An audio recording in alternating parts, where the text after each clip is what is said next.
Assalamualaikum warahmatullahi wabarakatuh.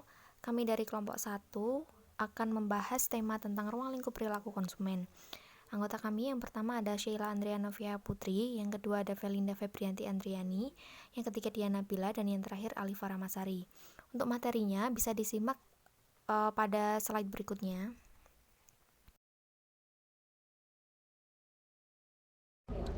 Konsumen dan perilaku konsumen.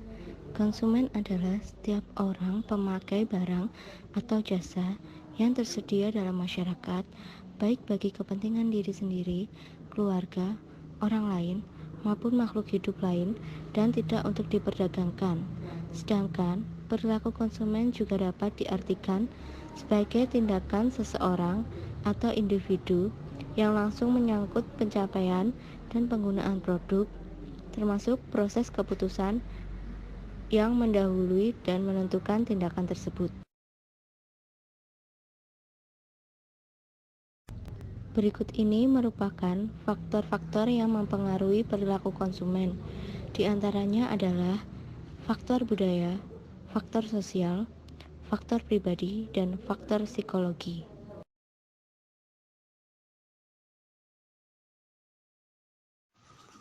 Model keputusan konsumen.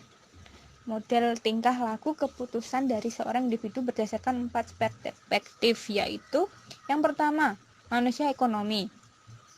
Konsep manusia ekonomi berasal dari disiplin ekonomi. Manusia ekonomi berusaha mengambil keputusan yang memberikan kepuasan maksimum. Keputusan berdasarkan pertimbangan ekonomi. Konsep manusia ekonomi dianggap terlalu ideal dan sederhana, tidak menggambarkan manusia yang sebenarnya. Yang kedua, manusia pasif. Model ini menggambarkan manusia sebagai individu yang mementingkan diri sendiri dan menerima berbagai macam promosi yang ditawarkan pemasar. Model manusia pasif dianggap tidak realistis karena tidak menggambarkan peran konsumen yang sama dalam banyak situasi pembeli. Yang selanjutnya, manusia kognitif. Manusia kognitif menggambarkan konsumen sebagai individu yang berpikir untuk memecahkan masalah. Model manusia kognitif seringkali juga sangat aktif dalam mencari alternatif produk yang dapat memenuhi kebutuhan dan kepuasannya, tetapi seringkali pasif dalam menerima produk dan jasa apa adanya. Yang selanjutnya, manusia emosional menggambarkan konsumen sebagai individu yang memiliki perasaan yang mendalam dan emosi yang mempengaruhi pembeli atau kepemilikan barang-barang tertentu. Konsumen yang melakukan pembeli emosional, sedikit sekali usaha yang dilakukannya untuk mencari informasi sebelum membeli. Ia lebih banyak mempertimbangkan mood dan perasaan saat itu sehingga melakukan saja.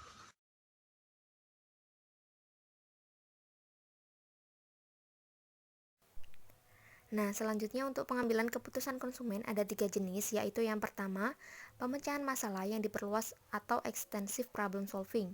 Nah, di sini biasanya dilakukan pada pembelian barang-barang tahan lama dan barang-barang yang mewah, contohnya seperti mobil, rumah, pakaian mahal, dan peralatan elektronik. Dalam kondisi yang seperti ini, konsumen akan melakukan pencarian informasi yang intensif, serta melakukan evaluasi terhadap beberapa alternatif yang ada.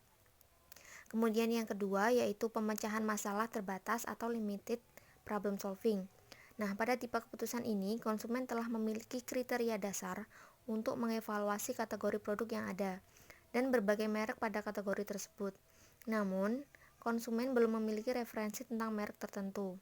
Konsumen akan membutuhkan tambahan informasi untuk bisa membedakan antara berbagai merek yang ada tersebut.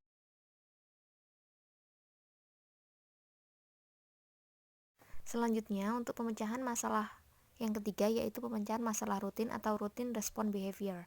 Nah, pada pengambilan keputusan yang ini, konsumen telah memiliki pengalaman terhadap produk yang akan dibelinya. Jadi, konsumen telah memiliki standar untuk mengevaluasi merek. Konsumen seringkali hanya mereview apa yang telah diketahuinya.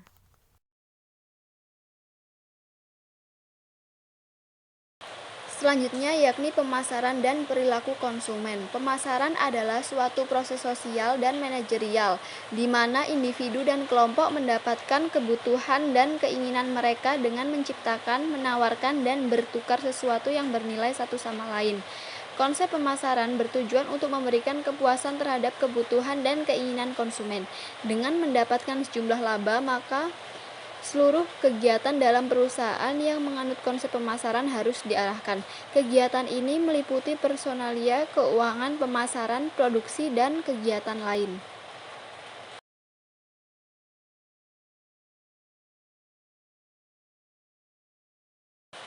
Strategi pemasaran merupakan suatu rencana yang dirancang untuk mempengaruhi pertukaran agar dapat tercapai tujuan-tujuan organisasional.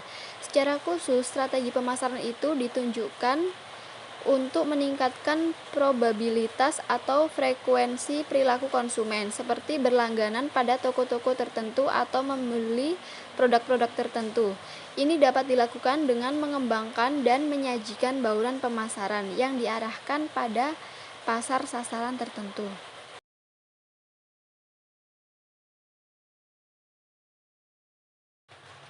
Pemahaman konsumen merupakan elemen penting dalam pengembangan strategi-strategi pemasaran.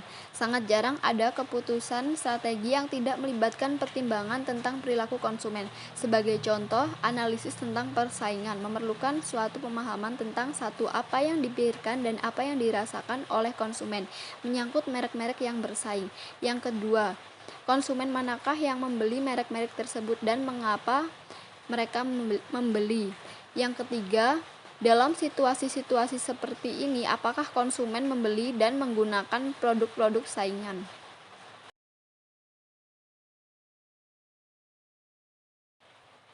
Jadi, semakin banyak kita belajar tentang konsumen dan pendekatan untuk menganalisisnya, semakin baik peluang kita untuk mengembangkan strategi pemasaran yang berhasil. Akhirnya, perlu kejelasan bahwa strategi pemasaran, khususnya yang dikembangkan dan diimplementasikan oleh perusahaan-perusahaan yang sukses, mempunyai suatu tekanan pada konsumen dan masyarakat. Sekian presentasi dari kelompok 1. Jika ada yang ingin ditanyakan bisa disampaikan di grup diskusi ini. Kurang lebihnya mohon maaf. Wassalamualaikum warahmatullahi wabarakatuh.